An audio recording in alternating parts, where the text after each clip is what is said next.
Hi everyone, నేను mister faculty Shravan Kumar. Welcome to BC study circle. British India కాలంలో లేదా దానికంటే ముందున్నటువంటి ఈస్ట్ ఇండియా కంపెనీ కాలంలో భారతదేశంలో ప్రోగ్రెసివ్ లెజిస్లేషన్ యాక్ట్స్ లేదా అభ్యుదయ చట్టాలు అనేటువంటిది జరగడం జరిగింది. ఈ అభ్యుదయ చట్టాలు అనేటువంటిది ఎవరు భారతదేశంలో మొట్టమొదటిసారిగా ఇంప్లిమెంట్ చేశారు లేదా ఆ అభ్యుదయ చట్టాల పరంపర ఎవరి నుండి కొనసాగినదంటే మొట్టమొదటి ప్రోగ్రెసివ్ లెజిస్లేషన్ యాక్ట్ అనేటువంటిది 1806లో శిశు మాతా భ్రూణ హత్యల నిషేధ చట్టాన్ని లార్డ్ వెల్లెస్లీ చేయడం జరిగింది.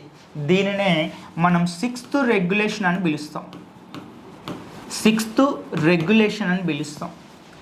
నెక్స్ట్ రెండవ ప్రోగ్రెసివ్ లెజిస్లేషన్ యాక్ట్ 1829లో the customs of abolish of the customs of sati లేదా సతీ సహగమన నిషేధ చట్టాన్ని Lord William Bentinck Raja Rammohan Roy యొక్క కోరిక మేరకి ఇతడు దానిని నిషేధించడం జరిగింది. ఇదే 17th రెగ్యులేషన్ యాక్ట్గా మారింది. 17th రెగ్యులేషన్ యాక్ట్గా మారింది. Next one third progressive legislation act 1856లో వితంతు పునర్వివాహ చట్టం విడో రీమ్యారేజ్ యాక్ట్ అనేటువంటిది లార్డ్ డెలహౌసీ ఈశ్వరచంద్ర విద్యాసాగర్ యొక్క కోరిక మేరకు చేయడం జరిగింది. ఇది 24th రెగ్యులేషన్ యాక్ట్.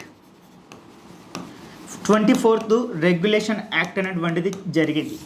ఇదే భారతదేశంలో చిట్ట చివరి ప్రోగ్రెసివ్ లెజిస్లేషన్ యాక్ట్. కారణం 1857లో సిపాయిల తిరుగుబాటు వచ్చింది. 1858లో నీకు లార్డ్ క్యానింగ్ అలహాబాదు దర్బార్లో చెప్తాడు, రాణి యొక్క ప్రొక్లమేషన్ చదువుతాడు.